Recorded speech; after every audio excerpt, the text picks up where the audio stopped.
Mr. Rowlett, we stopped at the point where Jessica had picked up Quentin Tellis, is that correct? We did. And is this the morning ride that they've already described? It is. Now, briefly, at 10:15, obviously to pick up Keisha, does Jessica Chambers place a phone call shortly after 10:15? She does. It's shortly after they pull out of Quentin's driveway, she tries to call Keisha. And based on Quentin Tellis' statements and also Keisha Myers' statements, do we know what they did that day? We do. They drove around and Keisha and Jessica smoked marijuana.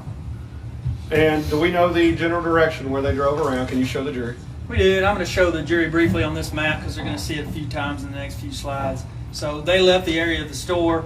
They made what they call blocks, which essentially you can go down to Cortland. The area of the crime scene is out Main. You can go back up around Wells Extended, Hawkins Road. This is Shiloh. This is the area that Keisha lives in, and then this is Highway 51 that comes back down to the store. Now, you've also mentioned being able to track those locations through cell site data, is that correct? I do. And did you produce a series of slides to show that tracking? I did. I'll go through them quickly so that the jury can see that they just bounce around through various towers in those areas that I just showed them. These are some calls that Jessica's making trying to get in touch with Keisha. Still hitting on that tower and sector that covers those blocks. This is at 10:33. They've been together about 15 minutes at this point. Now I want to ask you about this particular call. This is actually when it's in blue. Whose phone are we talking about?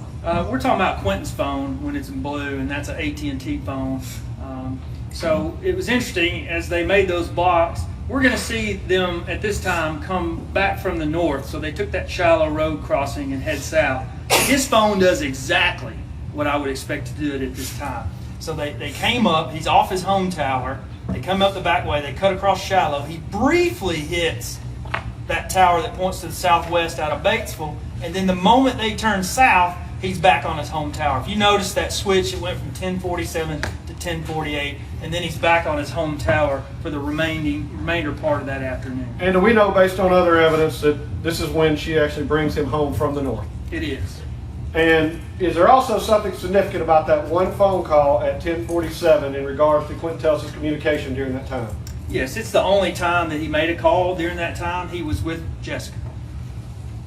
Now, when Quentin Tellis, you said he arrives back on his home phone and we have multiple calls throughout the day, is that correct? Yes, from 10:48 to 2:34. And all of those are coming off what you consider his home tower? They are. Now, do we actually have the arrival of Quentin Tellis back at his home on video? So again, here's a screenshot of the video. You'll see Jessica's car come from the north, from that Shiloh Road area. That's Jessica's car that you're going to see on video. And in his earliest interviews, I believe the jury can read it. This is the last time that he told you that he saw her. Yes, in the early videos, he says this is the last time he saw her. Now, Keisha's already testified to some plans that night. Did Quentin Tellis also give you a statement in regards to Jessica having some plans with Keisha that night? Yes, every indication is that because Keisha's birthday was Sunday, that Jessica was going to take Keisha out Saturday night. And throughout the day, are we going to see a series of attempts to communicate with Keisha from Jessica Chambers? This does become very important. Through the rest of the day, we're going to see, because Keisha's with her now, but she's going to drop Keisha off, and she's going to do what I call blow up Keisha the rest of the day. She's going to try to get in touch with Keisha the entire rest of her day. And what is significant about those attempts to communicate? We know that Keisha Myers is out of minutes on the 6th. And we know this from two different sources. One is Keisha told us that. I actually placed a call to Sprint myself to verify that Keisha had ran out of minutes that day. And did they confirm that she had run out of minutes? They did. And would you play the video for the jury so we can see Jessica dropping him back off at home? So that dark car you just saw come from the north, that is Jessica. Keep in mind, through both Quentin's interview and Keisha's, we know that Keisha's actually in the car still. So they're going to pull into that driveway. They're going to drop Quentin off, and then Keisha and Jessica are going to ride off together.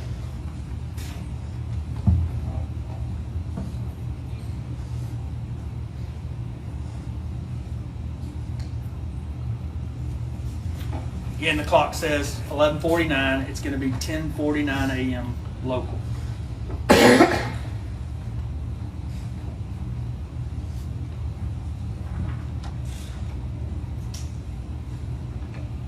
see her car start to back out of the driveway.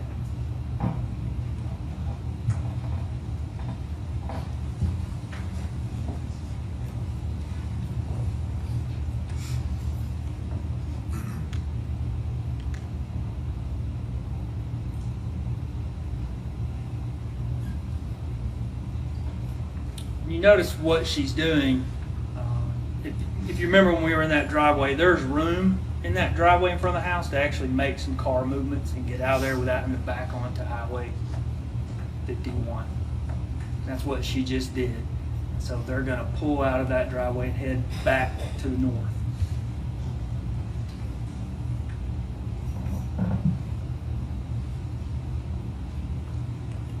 And that's just going to be approximately 10:51, is that correct? It is. And 4 minutes later, do we actually see Quentin Tellis on video? We do. So she's going to drop him off at 10:49, and then very briefly, or very short time after that, we're going to see Quentin walk back to the store, and I'm going to show you the video. But one thing I want to point out, I took some snippets again. This is what we saw him wear at 8:55.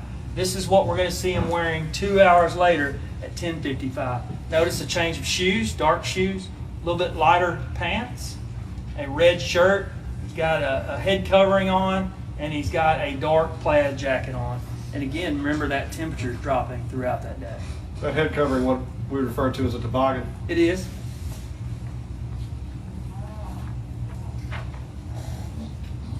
And he appears to be wearing significantly more clothing than he was earlier, is that correct? He is. And this is in fact the video of the still shots that you just showed. It is.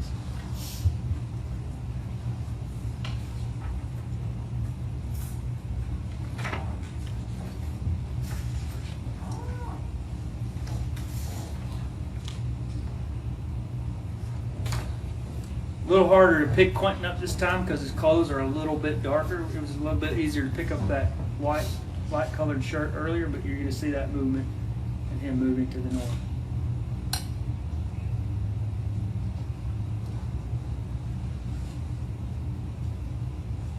He's crossing the street as I speak.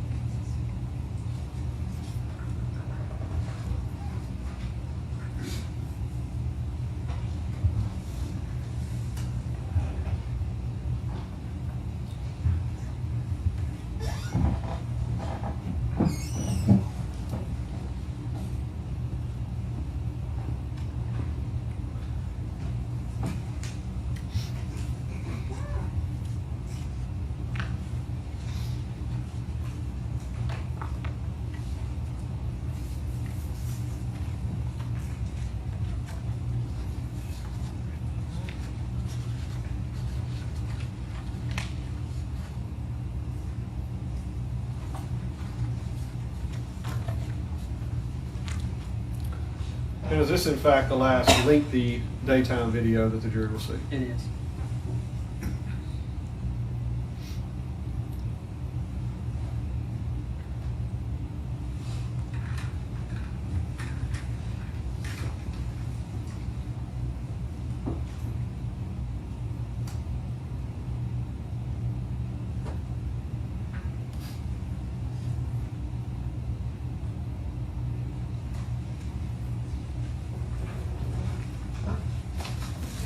You also remember that we showed these videos to Quentin Tellis himself in those interviews, and he did confirm in those videos that was him on the screen.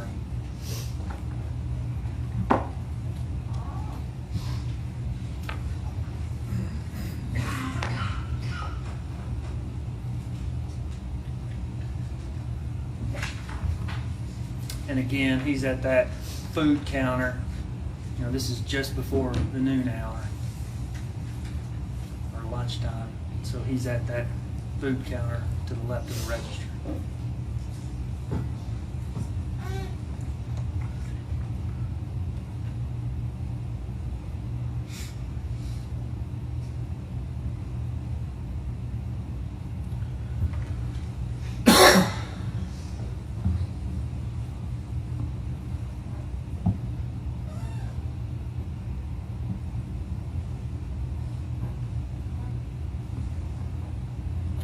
And again, for the jury, we are approaching the 11 o'clock a.m. hour, is that correct? Yes, that's correct.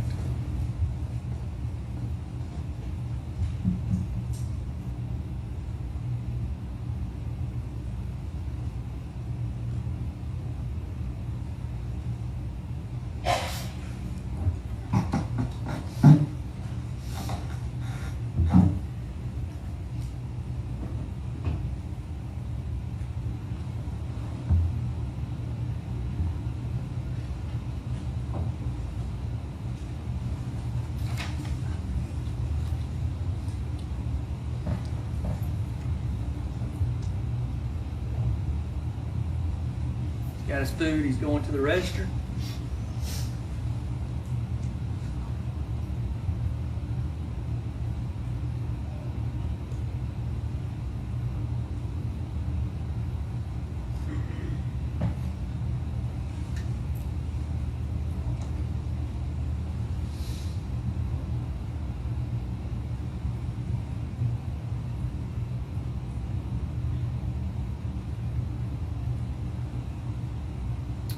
Now he's going to walk to the south, and we will not follow him all the way back to his house. I think we've gotten that perspective several times.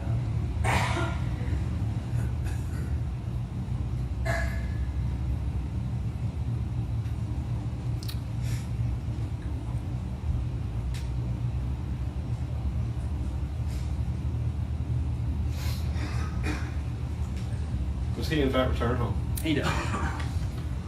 Now, shortly after, we mentioned that was approaching the 11 o'clock hour. From 11:05 to 5:29, does Jessica Chambers' phone remain on the same tower?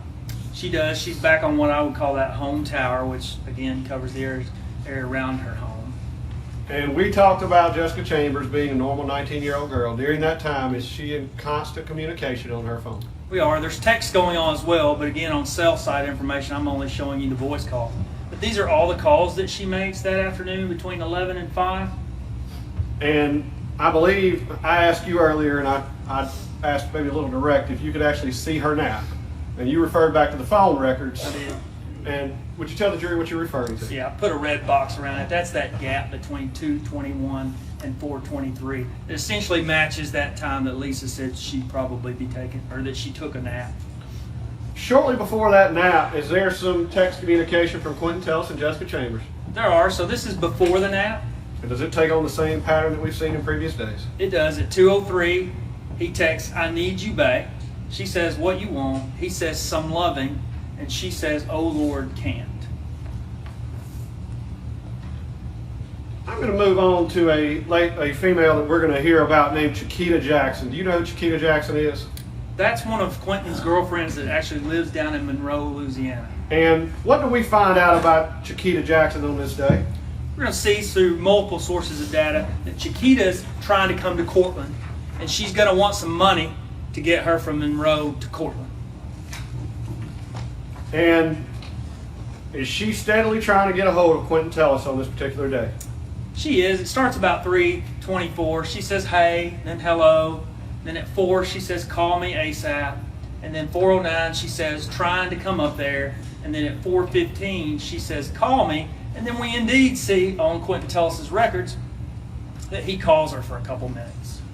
And on the next slide, I believe we see a second call to Chiquita Jackson at 4:25. Is that correct? We do. It's this call here. And you're going to notice that her number begins with a 318. That's a Louisiana area code.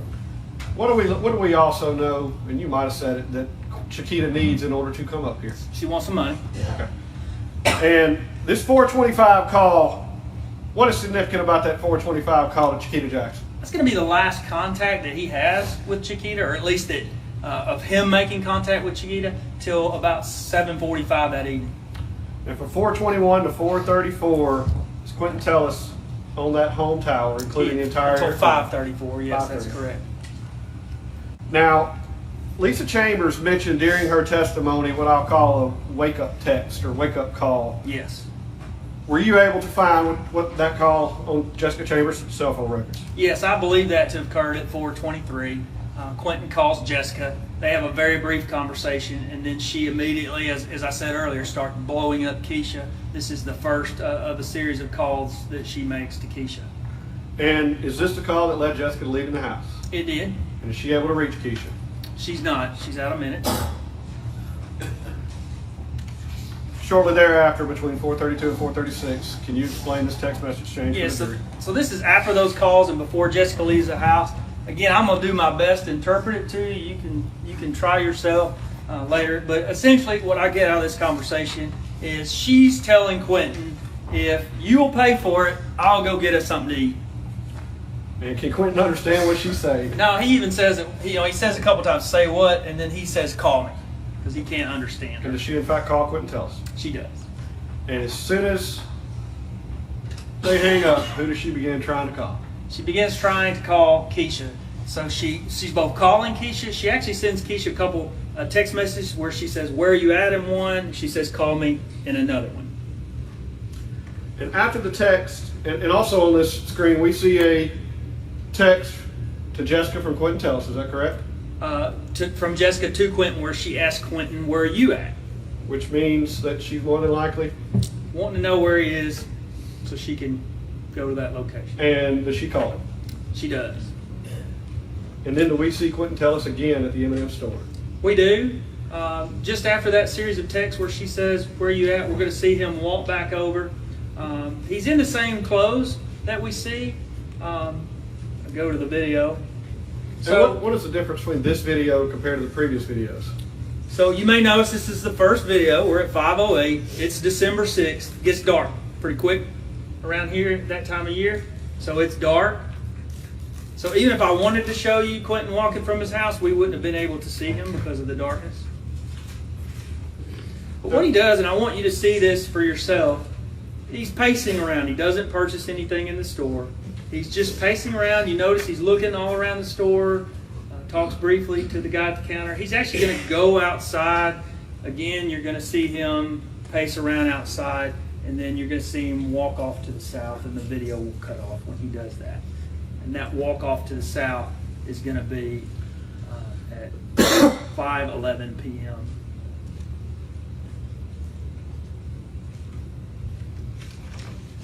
So this is Quentin that just came outside. Starting to get some light on my screen.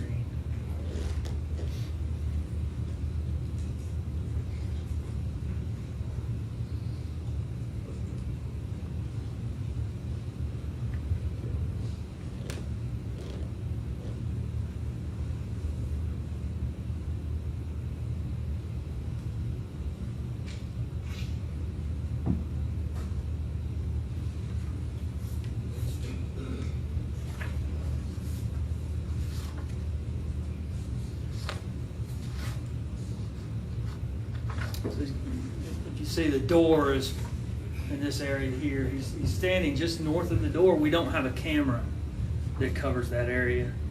That camera on the north end that looks to the south didn't pick up his movement. So we can't see exactly what he's doing, but you can see him kind of standing there looking across the parking lot.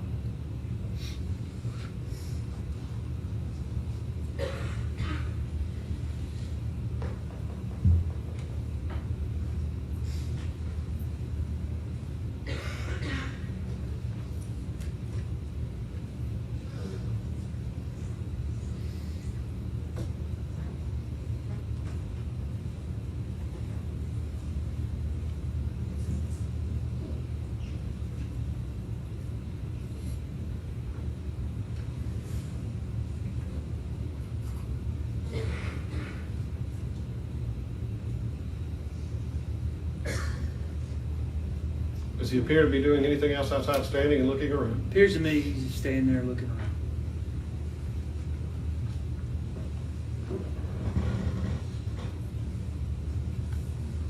And in just a moment, it appears that he either gives up or gets tired of standing in that location. And we're going to see him walk back toward us and off the screen. And that'll be the end of the video. You kind of see his red shirt appear. I think he even looks in the door at one point.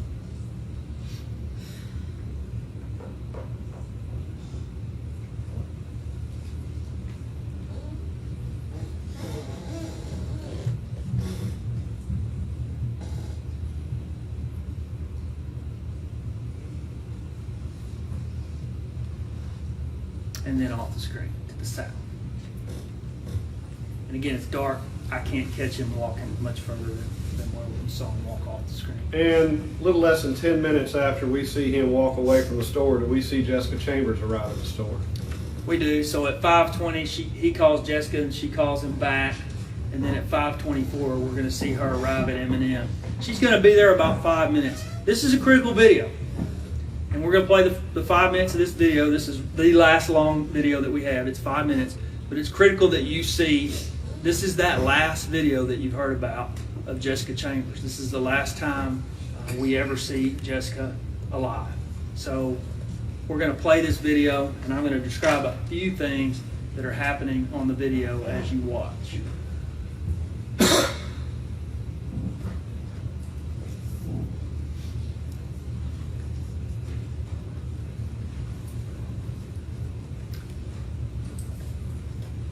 So this is Jessica. She must have had a pump that was on the driver's side of the door, because she actually passes the pumps and she's going to back around and pull back into the pump. So her car is going to be facing to the south with her pump on the left.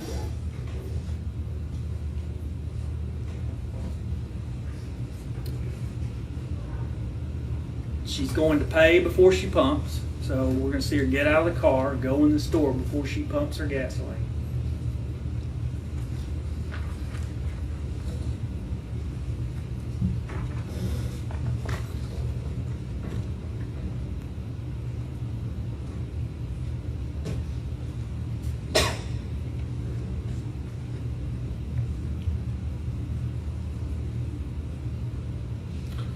Now, we just saw someone walk by in the pink shirt.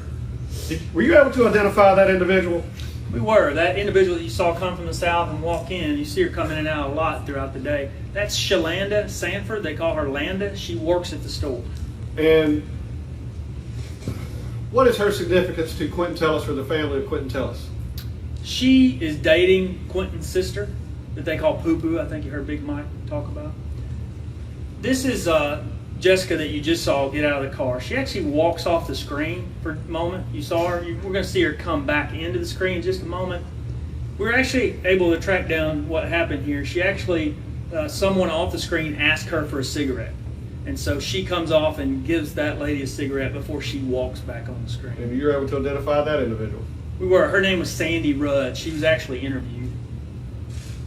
Just for borrowing a cigarette? Yes. But back to Shalanda Sanford.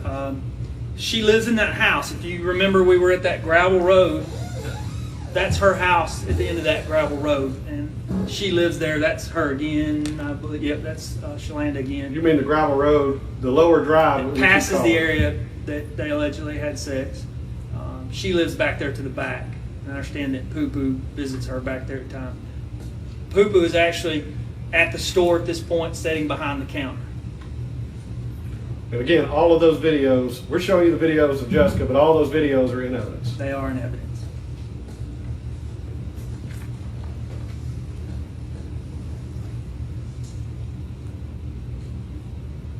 So this is Jessica walking back into the screen. Then you're going to see her go into the store and pay the cashier. This is Jessica. Notice she was in a t-shirt earlier. Now she's got some type of jacket on.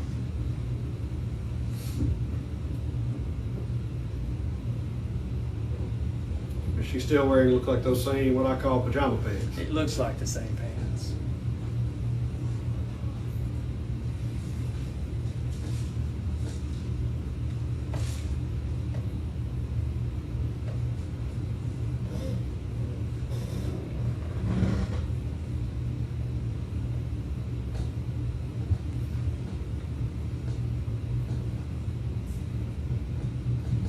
Talked about this store being a little bit of a hangout at night. I looked at it for several days. It just seems like the place to go at night in Cortland, as you can tell from this video shot. But this is the last time we will see Jessica Chambers on video. This is the last time we will ever see Jessica Chambers. Now she's paid. She's going to walk back to her car. Scott Meadows is going to switch to us. I want you to watch Jessica. You're going to see that phone go up to her ear. And while she's pumping gas, she's going to attempt to make a call.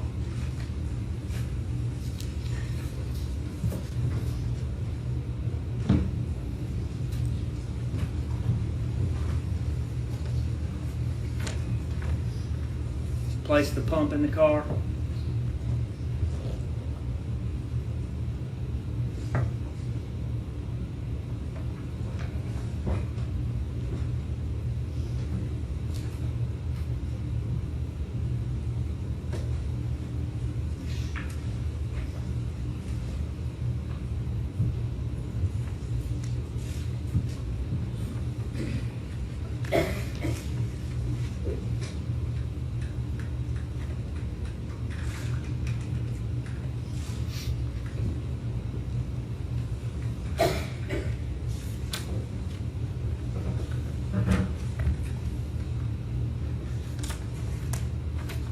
There's that phone going up to her ear.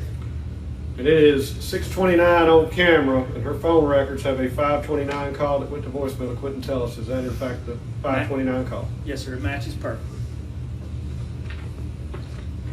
And you can kind of see her going between the pump and her phone and switching her hands until she gets done, puts the pump up, gets in her car, and then you're going to see her drive to the south. And you did state that 5:29 call went to voicemail? It did. And how do you know that?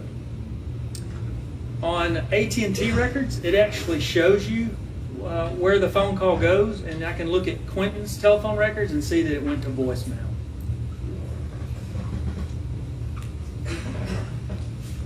And so she's going to pull onto Highway 51. I'm going to play it till you see her brake lights go off the screen to the south.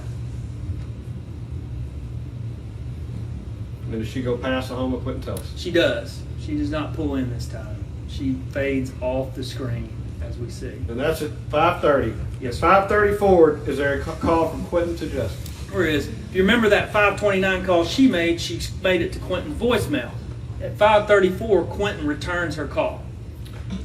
And is this the last call he makes for a while?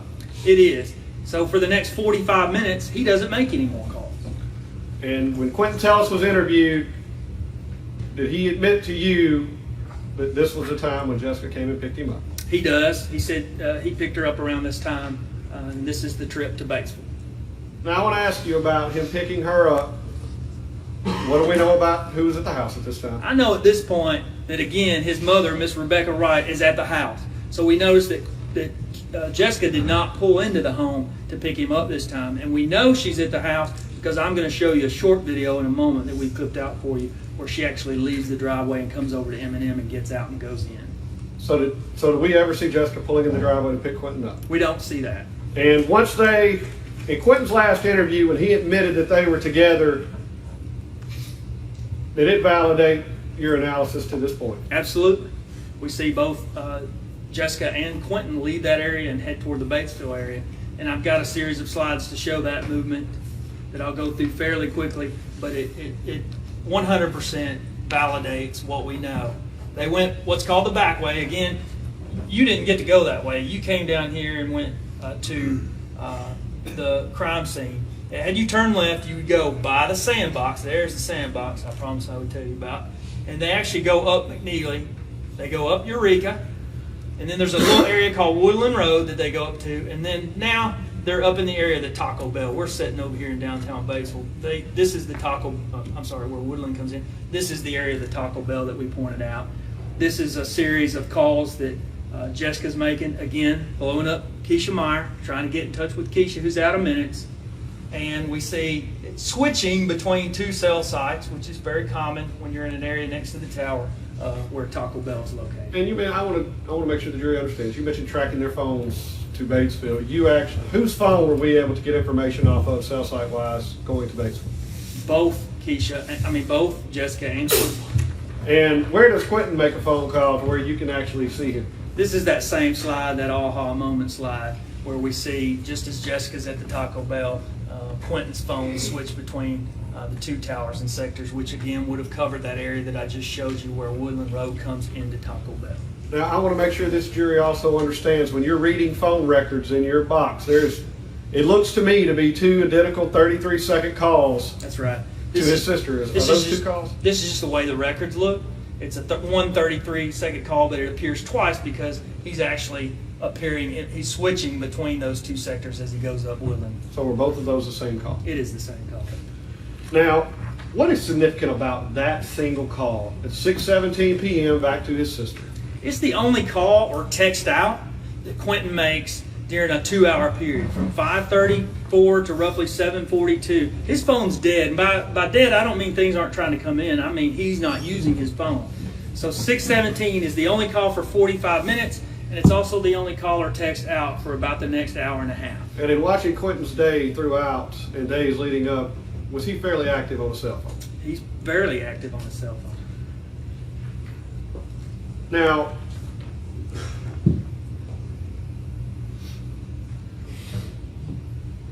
during Quentin's interviews, did you determine what type of contact he had with Jessica and how it evolved through his interviews? Yes, it changed from time to time, from not seeing Jessica at all after that 10:49 drop off to, okay, I was in Batesville with Jessica, you heard this on the interviews, but I drove Big Mike's truck up there and met her. That was kind of the second series.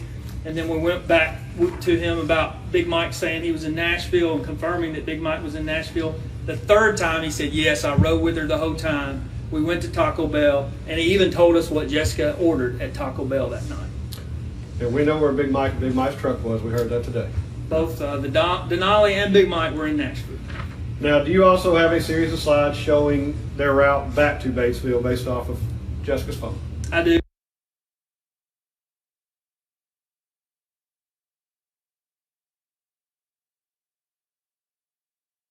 Again, there's Highway 51, and here's that Eureka Road that we showed. And so it's consistent with them coming back down Eureka, same way they came, and crossing back into Cortland. Again, Jessica making a series of calls, and she's again still blowing up Keisha Meyer. I can't say for sure, but we know that there was a party planned. She's probably trying to get in touch with Keisha to set up that party. She's not getting Keisha because she's out of minutes. And she continues to call Keisha throughout that evening. She does. At approximately 6:30, based on Quentin Tellis' own interview, and based on the phone data you have, do they arrive back into Cortland? They do. And in that final interview, he says they went back to the house. And again, it's just a satellite image of that area of the house, the shed, and the area just south of the home. And again, what do we know about who was at home? We still know Mom's at home. Was there another area where they hung out around that house when Mother was home? The only area that was ever pointed out to us was that area where he claims they had sex just south of the home on that gravel drive. In your analysis early on, going back to the RTTs from the original slide, where did you believe Jessica's phone to be? Somewhere south of the M&M store. And why do you say that? Again, the best grouping I had was the area just south, around that area of the Tellis home and the shed and the drive. But I knew her to be somewhere south of that. And when Quentin admitted to us that that's where they went, it validated what I had seen in that RTT data. Kind of like that Mississippi State scenario we talked about with the stadium. We've now validated that they've gone back to a certain. And you use multiple forms of data to validate your early information. Absolutely. Now, I want to ask you about that lower area below his house. What are some significant things about that lower area? He says that somewhere around the house, he went back and they smoked, or when I say they, Jessica smoked marijuana is what he told us, for about 30 minutes is what he says. Now, I don't see any evidence whatsoever, and I can see very clearly this drive. It's hard, and I'm going to show you in a moment how I was able to catch a vehicle in the South Drive, but it is very hard to catch a vehicle in this. I mean, it's very easy to catch a vehicle here, and you're going to see examples of both. I don't see a vehicle pull into the home, and we do know that the mother's at home because we're going to see her leave in a moment.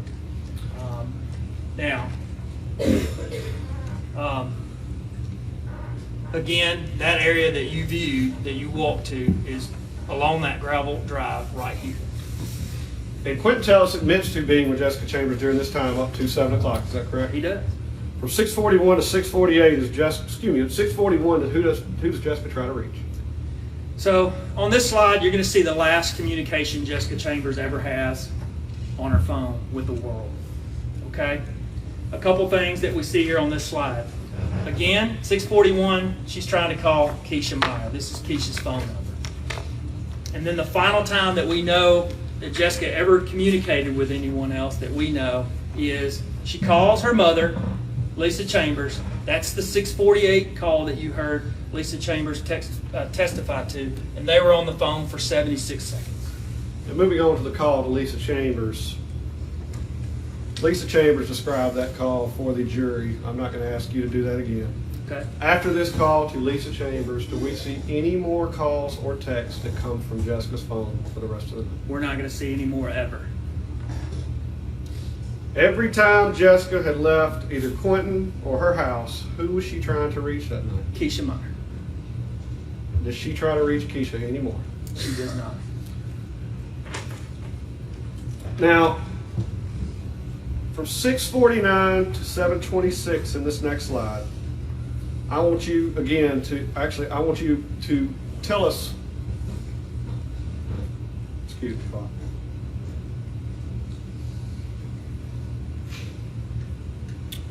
Tell us some of the significance of that area south of the home. We interviewed him. We asked him. I think you saw me take my computer. I actually showed him a map so he could point out that area for me on my computer. He explained that night of sex. He said that the passenger seat was leaned back, she was on top, and it was in that area that he showed me on the map. We know that they'd only been communicating about 7 days, but we don't have any text messages whatsoever that show Jessica had agreed to have sex. We know later that the passenger seat's going to be found laid back in the car. We know that Jessica's going to be found in her bra and her panties. Was Quentin asked whether he had sex with her on this night? He said he wasn't because he said that she was on her period, and I think you see that saw that in the video today. And Dr. Barnhart's already testified to any medical evidence to support that notion? No medical evidence to support it. Now, during this time, while he and Jessica are together, are there other individuals trying to reach him? There are. You'll note I have on this slide that between 6:49 and 7:26, neither one of them are using their phones. And by I mean using their phones, they are making calls and texts. Their phones are dead is what I would say. So they're not making any calls or texts out. Jessica's never going to again. But you do have incoming calls and texts during this time period, specifically to Quentin. And so on this slide, I'm showing you phone calls. I'll show you the text on the next slide. He has 3 girls trying to reach him. 6:55, 7:06, 7:17, and 7:18. And are all those calls around the 7 o'clock hour or after? They are, and they all go to Quentin's voicemail. Are there also texts coming into his phone? There are a series of 4 texts, or I'm sorry, a series of 3 texts. 4 texts, I'm sorry. I'm having a hard time seeing with that light shining on the screen. There's a series of 4 texts that happened.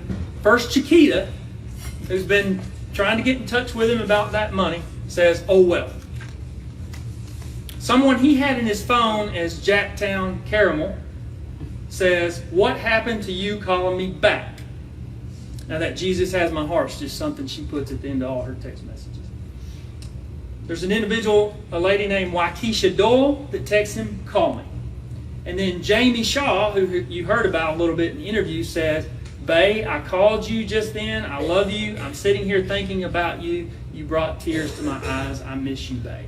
I want to go back to Chiquita Jackson because she's going to be significant for the rest of your analysis. Yes. Does this appear that she gives up? She says, "Oh well." And when is the last time that he had talked to Chiquita Jackson on the phone? At 4:25. So this is about an hour and a half later that she sends the "Oh well" text. Now, there's another significant event that happens right around the 7 o'clock hour in Cortland. Is that correct? There is. And would you tell us about the fire? That's the fire at Miss Julie Chambers' house. I think you heard from Julie Chambers. I think you also heard almost every single one of the firefighters from Pope and Cortland mentioned that they'd also gone to that fire. I think there were a couple that didn't, but most of them did. So this is the run report for that. So we know that the fire engine was on scene from 7:06 to 7:30 p.m. with the lights flashing. I've got that area marked, but I know that you've toured that area as well. And they cleared that scene at 19:30 or 7:30, is that correct? That's correct. I'm sorry, the run report is in military time, which I can tell very well, fortunately. And yes, it's 7:06 to 7:30. It says 19:06 to 19:30 military time on the road. Moving into the next couple of slides, prior to 7:30, there's already been testimony that there would have been emergency lights at that residence. That's correct. During that time frame that Quentin says that Jessica departed his home around that 7 o'clock hour, do you still have eyes from the video? I do. So remember, when we did that last interview, Tim and I talked to Quentin, and he mentioned that they were in that area south of or they actually said he was at the house. So you can imagine every vehicle that's leaving that house on that video, I want to know who it is. We get lucky. There's only 2 vehicles that leave the house during that time, and they both come to M&M store, and we get to see who they are. So here's a short video. We've cut a lot of this out because there's a lot of standing around talking. When you first saw this video, did you think it could be Jessica? Absolutely. So you're going to see, it's actually going to be a truck in this instance. It's going to pull out of the driveway. You'll see the headlights at first. But you're actually going to see a full image of that truck pulling in, and you're going to see a gentleman get out of that truck.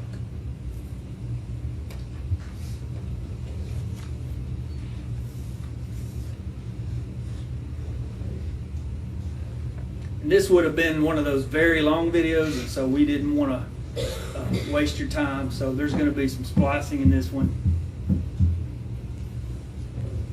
But again, you'll have the raw video. If you really want to watch all that yourself, you'll be able to do that.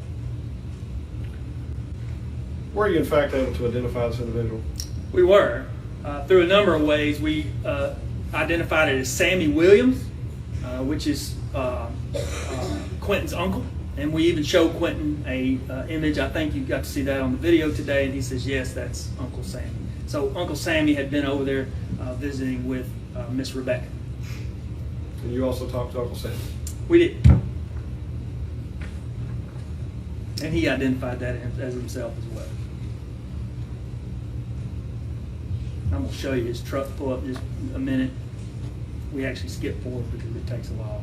He stops at the end of that drive is why we, again, this store is a little bit of a hangout, especially on Saturday night.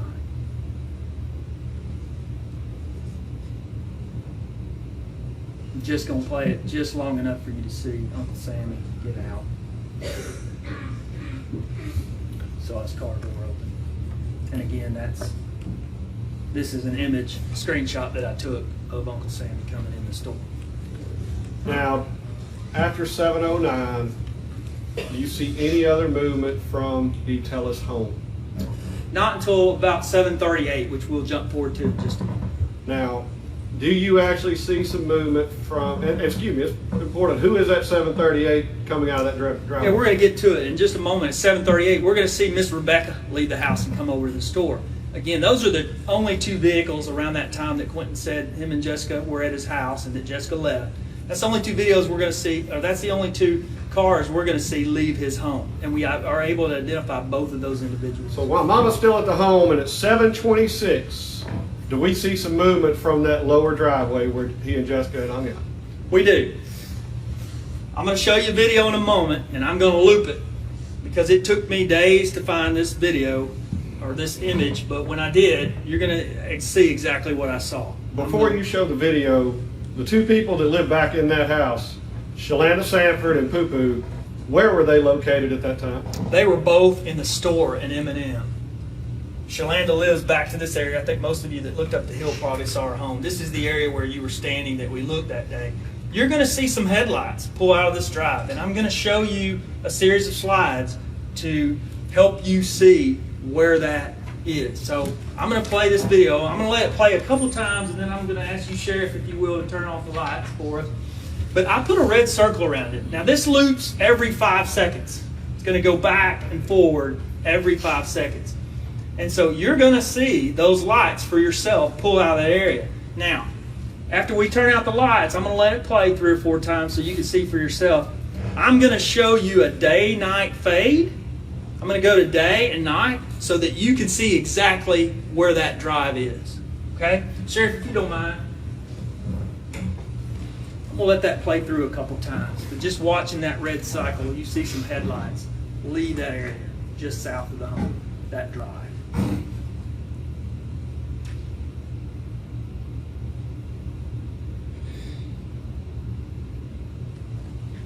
And is that drive on the farthest edge of this camera? It is, and we'll see that in just a moment. Does anybody need longer to see that? Sure. Completely? Go ahead. All right, so what I promised you is Agent Meadows helped me with this. We tried to line up, because obviously you can't see the road at night.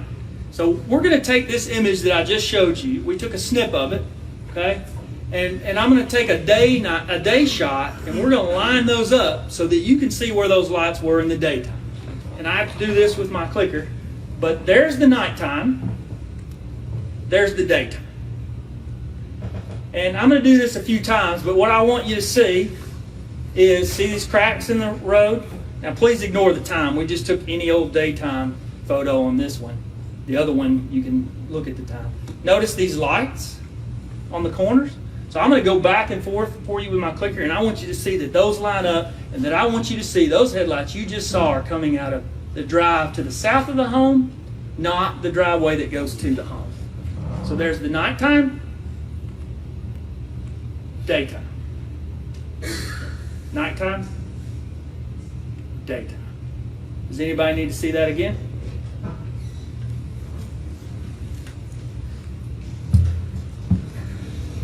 $726, that vehicle leaves that south driveway. It does? It heads south. What else do you see based on the data you've analyzed around that time? This is that time that we talked about earlier, where Jessica's RTTs around the 7:30 hour are going to shift dramatically to the west into that area of yellow. And approximately how far is it from the area below Quentin's home to the crime scene?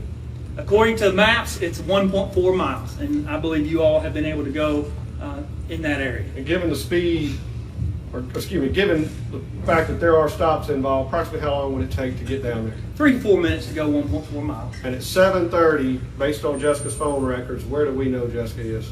at the crime scene. During this time, do we see any phone calls or texts coming from Jessica's phone? We don't. As I've shown you throughout the presentation, previous times, pretty much every time Jessica starts moving, she's blowing up Keisha or someone else. But when that car pulls out at 7:26, she makes no attempts not only to call Keisha, but no one else. She's blown up Keisha all day, but this is previous to this time, there had been 13 calls and texts to Keisha since she woke up from that nap. But at this time, from this time on, and really since 6:48 on, we've seen no activity on Jessica's phone. Now, I asked you about the path. Did you actually pull a map for the jury to look at? I did, and there's that map, and I believe you all have traveled that distance. It's approximately 1.4 miles. I know the jury's heard us talk a lot about times and a lot about locations, but I think it is important as to what time did you see the vehicle leave the lower part of Quentin Tellis' home? 7:26. And again, what time did the fire department clear Julia Chambers' home? 7:30. And again, that vehicle pulled out in this area, approximately here. If you were to travel down the main highway, Highway 51, if you leave at 7:26 and you pass, you could see that distance from where we were. This is the area where the Julia Chambers fire was, and I think you all stood there and kind of looked back to the highway. So the occupants of that vehicle would have been able to see the emergency lights of Julia Chambers' home. They should have been. I think the jury was able to stand in that area. We also know that the foliage would be gone in December that was actually on the trees when we visited. But even with the foliage on, you could see Highway 51 clearly. And at 7:30, Jessica Chambers arrived on the scene where she was murdered. Approximately that time, yes. Now,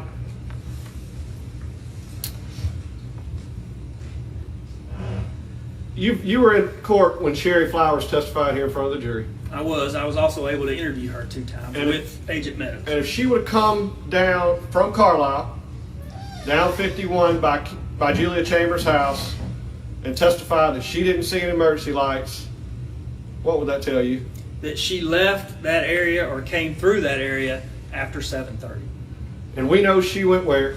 We know that she went back to her house, which was across in that area where the keys were that you visited, to get those kids their coats. And while she was getting the kids their coats, did she see any other emergency lights or sirens? She did.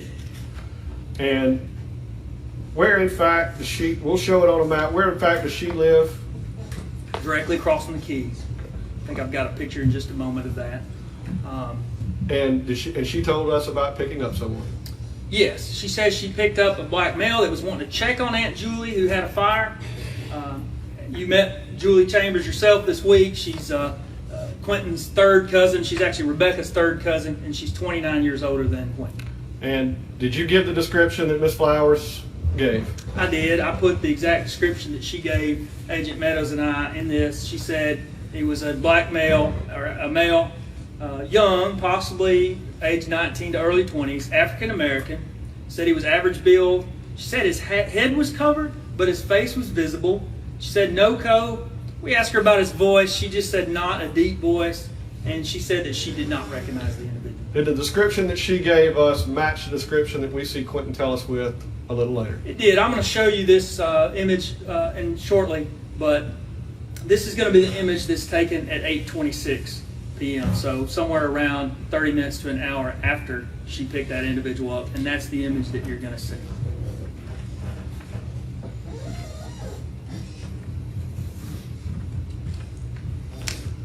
I'm going to stay in the area of Sherry Flowers' home right now. You just mentioned we found the keys. Yes. Would you tell the jury where the keys were found and show them on the map? I will. And again, this is a Google overhead satellite image. This is the area that you saw where the keys were found. This is the drive that goes up to Sherry Flowers' house. And you have heard testimony that DNA was found on those keys? Yes, I have. And you've heard testimony that Quentin Tellis could not be excluded from the Y-strand profile from those keys? That's correct. I believe that Ms. Rogers testified that 97 or 99.7% of the population, the male population in that area, could be excluded, but that Quentin Tellis was in that 0.3% that could not. Along with his male relatives from his father's family. That's correct. And in your interviews, were you able to figure out that Quentin Tellis had numerous relatives in the Cortland area? He had some relatives in the Cortland area. He had no male linear relatives that we could identify, and we did identify his father, who was living in Tennessee. And none of his male relatives were in Cortland? No. Now, Sherry Flowers actually drove this individual up the hill, is that correct? That's correct. And she actually identified the spot to you and to Agent Meadows of where she dropped the individual off. That's correct. And those coordinates that I marked when Sherry Flowers took us to that area, you stood on. I put an big orange dot on the highway on those coordinates. That's here. And then you traveled to the drop-off point, which is here. And so this is a map depicting that. This is where the fire actually was, and then this is where Ragan lives. Just so the jury knows, how far is that drop-off point to his sister Ragan's house in Auto Sanford subdivision? It's about 350 yards. And we do know that the individuals at that residence were, at Julia Chambers' residence, did they ever identify Quentin Tellis coming to check on her? They did not. Quentin Tellis' phone, from 6:17 to 7:42, is there any activity on that phone at all? Just the incoming texts and calls that I showed you. He's making no outgoing calls or texts anytime between 6:17 until the first one that we see here at 7:42 p.m. And at 7:42, who does he call? He actually calls Jessica's phone. Does it answer? It does not. Where do we know Jessica is? She's at the crime scene. Does he send Jessica a text? He does. He's actually going to send her a long text message. And that text message says, "Babe, my friend is coming over tonight. I'll call you tomorrow. Good night. Sweet dreams." Did that text seem odd to you? It seemed very odd to me for several reasons. But the main reason that it seems odd is because we knew later that he's talking about Chiquita Jackson. And we know that she is trying to get money to come from Monroe to Cortland, which is over 4 hours away. But actually, on his interviews, did you ask him, did he give you a different name first? He did. When we first asked him about that text message, he said Jamie Shaw was going to come over, and that's why he sent that text message. I think you remember Agent Meadows, I think it was, that asked him if we interviewed Jamie Shaw, what's she going to say? And then he said, well, it wasn't Jamie, it was Chiquita. And we were able to verify via those earlier text messages, which I showed you, that it was indeed Chiquita that was trying to come up from Monroe. And if he was blowing Jessica off to meet with Chiquita Jackson, when is the last time that he had any communication whatsoever with Chiquita Jackson? That call at 4:25. And was she trying to get up here and needed something to get up here? She was wanting money. And did she in fact give up on that oh well text? We saw that oh well text, which was at 6:56 p.m. So he calls Jessica first, and at 7:46, for the first time since 4:25, who does he call? Chiquita. Now, during the course of his interviews, did you ask him what he was doing when he when he sent that text to Jessica and made that call to Jessica and made that call to Chiquita? We did. He said that was the time that he was walking to borrow Ragan's Tahoe. And do we know he borrowed Ragan's Tahoe? We do. Now, did he ever make a phone call to Ragan asking her to borrow his Tahoe? He did not. From 7:42 to 7:46, what tower is Quentin Tellis hitting on? He's on that home tower again that would cover the crime scene, the store, Ragan's. It would cover all of those areas. While Quentin Tellis tells you that he is walking to get his sister Ragan's car while he's making those phone calls, 7:42 to 7:46, we see some more movement at the home. We do. This is the other vehicle that was leaving Tellis' home that I mentioned to you. I'm going to show you a video of it, but it's going to be Miss Rebecca. And at 7:38, you're going to see, you can see the headlights pulling out now. You're going to see that white Suburban that they own come in, and you're going to see Miss Rebecca get out and go in the store. So again, I was intently watching that driveway, looking for indications that Jessica had left the home, as Quentin Tellis had told us.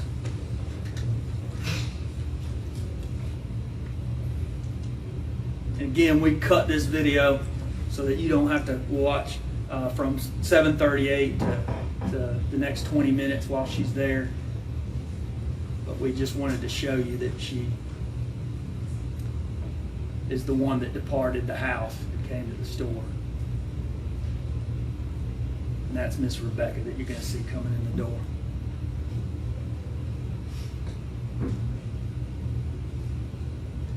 Again, we spliced this video. I didn't want to make you sit here for 20-something minutes and watch it.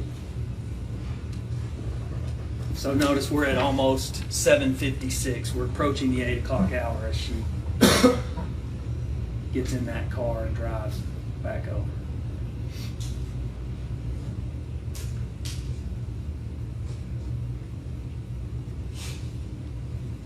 So you're going to see her pull out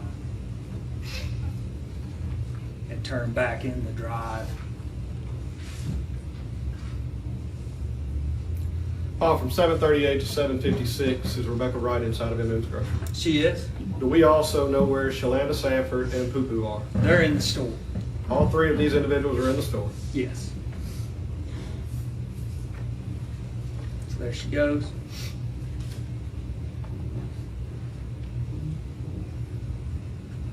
You see that car turn back into that drive.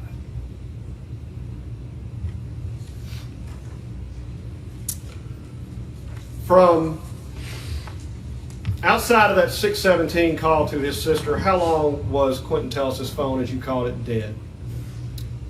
It was dead until that time that we saw him call Jessica and send Jessica that text. So from 7:42 to 7:46. And he tells you he's doing what during that time? Says he's going to Ragan's to get that vehicle. And what's he going to do with that vehicle? He According to him. He says he's going to go from there to Batesville to get that green dot card to send to Chiquita. And around that 7:46 time, do you see his phone start heading toward Batesville? We do not at that moment in time. From 7:46 to 8 o'clock, what happens to his phone? It goes dead again. So we've got about a 14-minute period where he's not using his phone again from 7:46 to 8 o'clock. After he borrows Ragan's car, admittedly, do we see, while Rebecca Wright is inside that store at 7:50, do we see movement at the Tellis home? We actually do. At this point in time, we're going to see that there's going to be a car that comes in at a slow rate of speed from the south, and it's going to turn into the main drive that goes to the house where that shed is. You're going to see that You're going to see the lights, and I'm actually going to ask the sheriff to turn the lights off again because this is one that's hard to see, but you'll be able to pick it up. As I'll warn you, as cars come up from the south and the lights will actually wash it out, you'll kind of lose the lights, but as the car gets out, you're going to see those lights. That car is going to sit in that area near the front of the home for about a minute and a half. And then you're going to see it on the video. It's actually going to pull out and it's going to go back to the south. And when you say near the area at the front of the home, what area is that? Near the area where that shed is. And so I'm going to start that. And again, you're going to see the entire video in one video, but at 7:52:08, you're going to see it pull out and go to the south. Sheriff, if you don't mind. Paul, you mentioned this vehicle coming at a slow rate of speed. Yeah. How is that significant? It was significant to me because you'll notice that most of the cars, and there's that vehicle. And I just want you to watch during that minute and a half. I'm going to put a red circle over it for you so that you can kind of watch the lights fade in and out, either the brake lights or the headlights. But it was significant to me that it was going slow because most of the cars that we see coming from the south are moving at a decent rate of speed because it's quite a distance down to that stop sign at Cortland. And how long did you say this car stays parked here in front of the driveway? A minute and a half.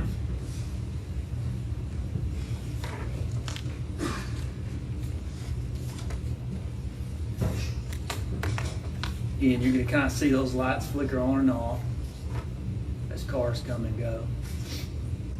You can still just faintly see that light.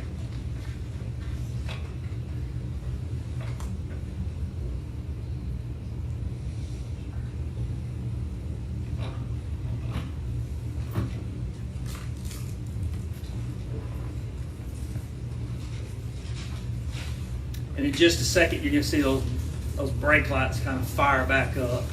And then you're going to see that car pull out and head back south toward Cortland.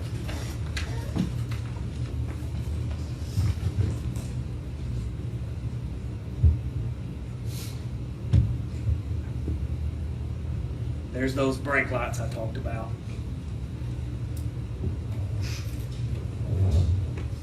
You kind of see both sets of lights as it starts to turn.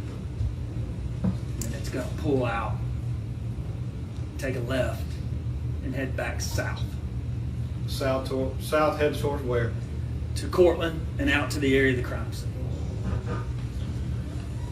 Now, in order for the jury to fully understand exactly where that vehicle was parked, did you do another day-night fade? Sheriff, you don't mind?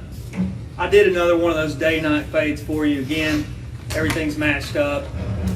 There's the light that you saw just then, and then there's the daytime image. And again, I'll go back and forth. And does that appear to be in the front of the driveway? It does. Just at the edge of the trees? It does. The jury's already been out there to see this. They have. What is farther back in the driveway? The trailer's in toward the back. I may have made my computer upset. There we go. What do we know about this shed? Again, the jury was able to tour that area, but there's the shed, there's that drive, and there's the house to the back of the drive.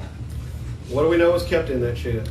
We know that Quentin keeps a 5-gallon gas can in that shed. And who showed the FBI where that gas can was? Quentin showed it to Agent Dustin Blunt. And did he tell Dustin Blunt, based on Dustin Blunt's own testimony, whose gas that was? He said it was his, Quentin's. And what was Jessica Chambers burned with? Gasoline.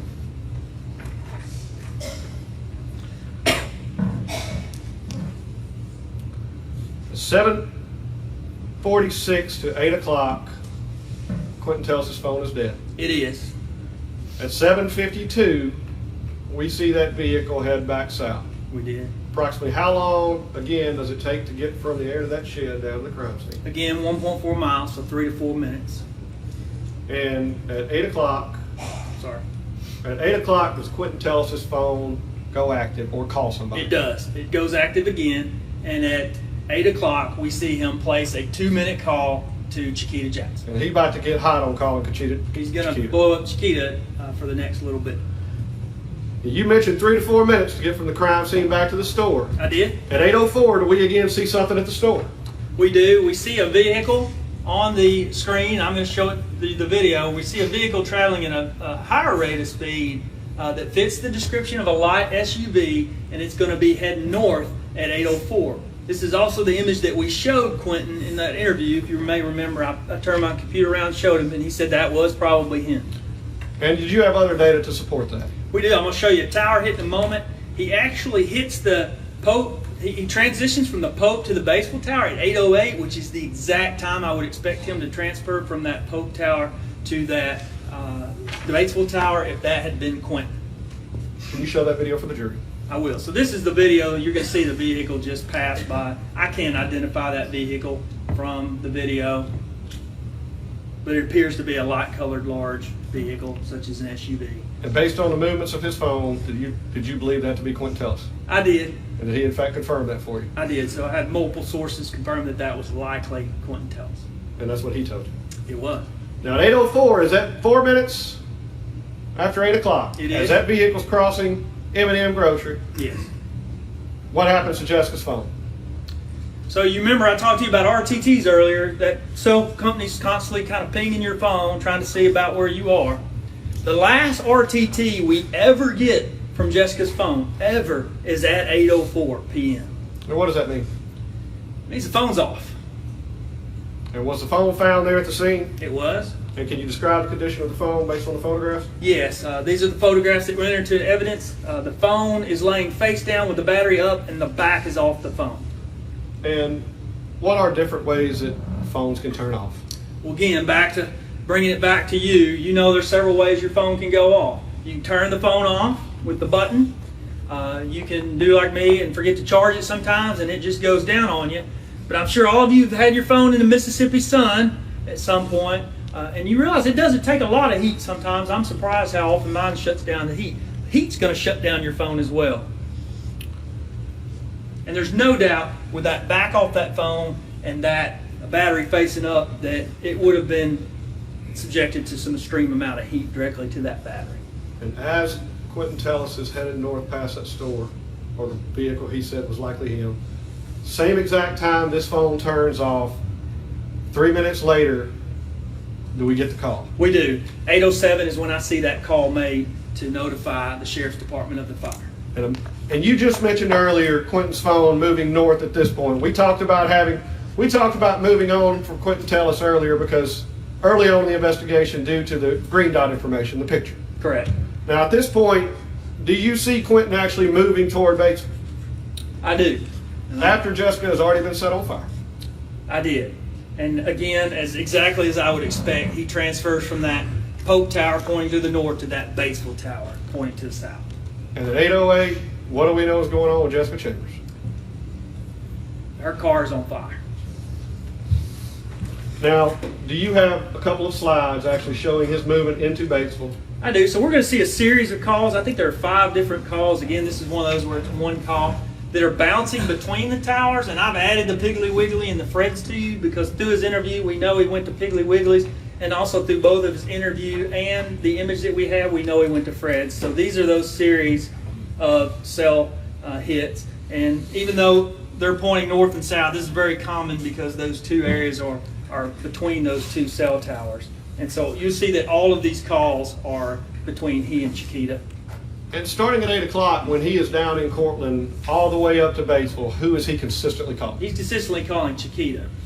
Prior to 7:46, when is the last time he had talked to Chiquita? At 4:25. And from 7:46 to 8 o'clock, did he ever talk to Chiquita? He did not.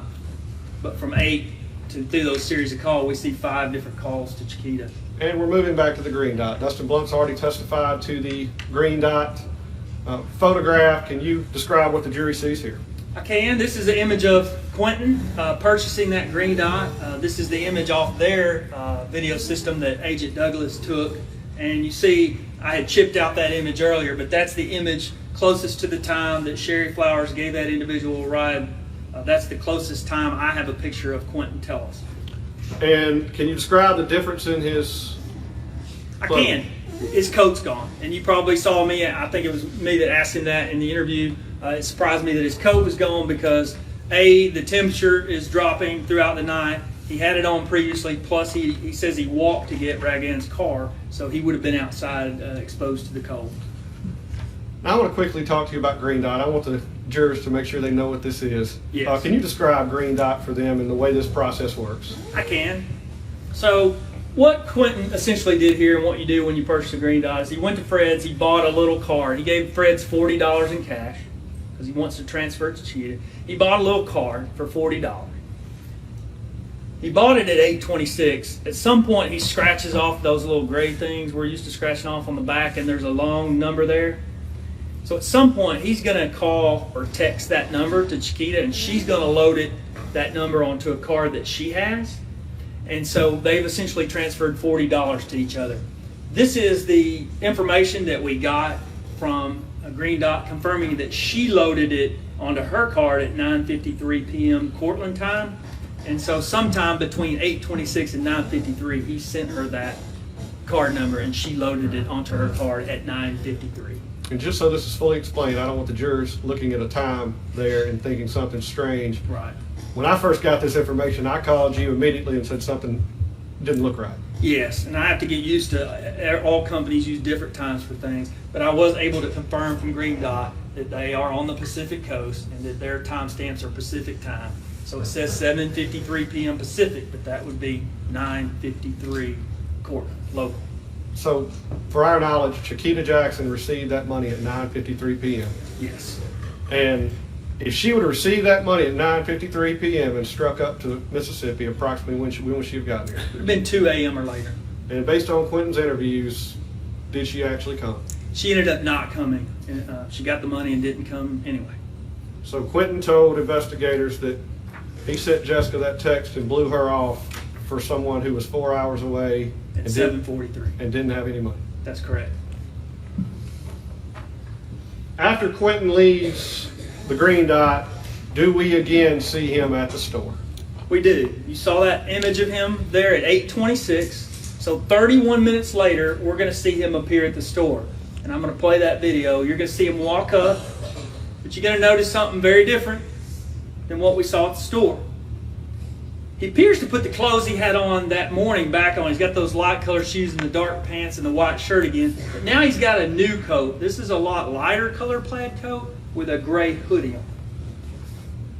Did he in fact tell you why he changed clothes after getting home? He says he took a bath sometime between that 8:26 picture in Batesville and this 8:57 image in Cortland. So that's Quentin. He's going to buy a couple drinks.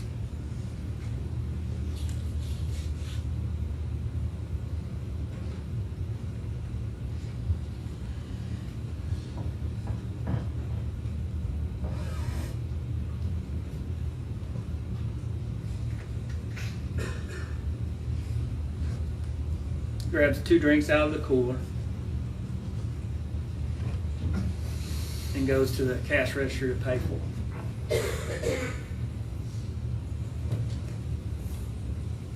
I do want to point out this individual here in the bottom left corner. Just want you to watch his behavior.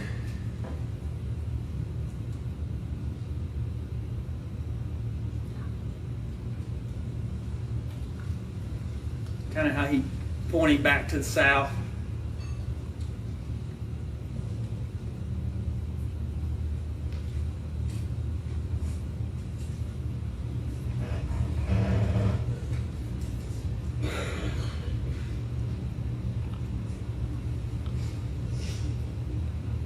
He appears to be very expressive about something down south. To me, he does. You notice Quentin kind of looking back and forth.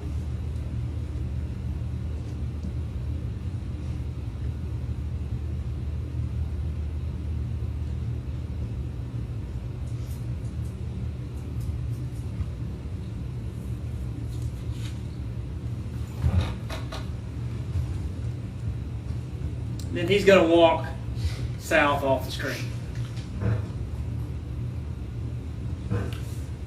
Based on the statement that Quentin Tellis gave you, we saw him at 8:26 at Fred's in Batesville. Yes. We see him again at 8:57 at M&M store in Cortland. What would he have to done in that 31-minute time frame? He would have had to check out at Fred's. He would have had to walk out of that parking lot in his car, drive the 8 miles south to Cortland, return Rygan's vehicle, walk back over to his mother's house, take a bath, and then walk back up to the store with a complete change of clothes. The clothes that he had on earlier in the day. Yes.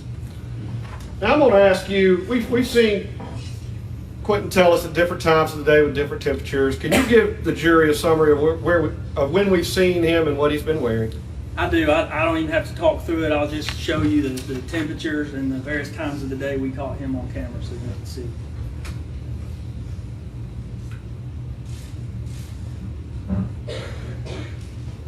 And between that 826 picture and that 857 picture, is that when he told you he took a bath? It is.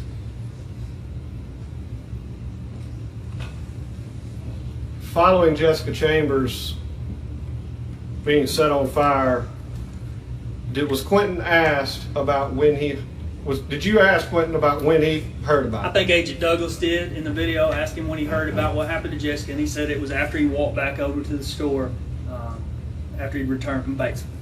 Did he make any attempts to reach Jessica once he found out she had been burned? He did not.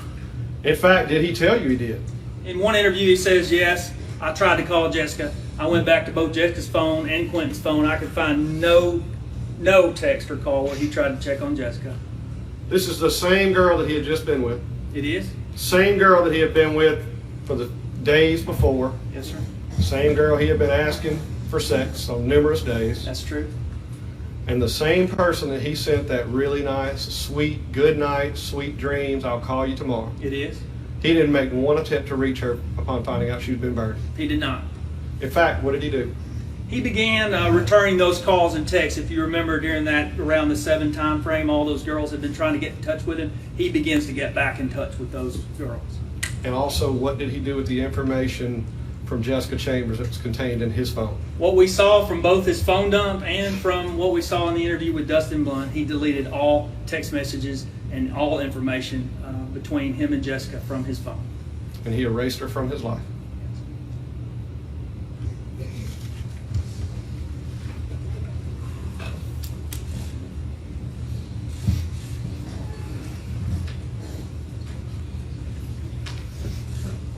Paul, the area on Heron Road where Jessica was found burned, Yes. you know what county that's located in? Panola County. You know which judicial district of Panola County it's located in? I do. Mississippi District 17. And is it also the second judicial district It's of the Panola second County? judicial district, MSDA 17. I'm sorry. Thank you, Your Honor. I have no further questions from this witness. I would tender the witness. All right. Mr. Peterson, would you like to conduct your with Ms. Palmer? Would you like to conduct it right here? Would you like for witness to take the witness stand? What's your pleasure? We can push this back in about 2 seconds if you need. Okay, I mean, if you don't want it. well, let's do half and half, if that's okay, Your Honor. You can take the stand and we'll go from there. All right, I'm gonna give the jury a 15-minute break before we start, all right? All right, thank you.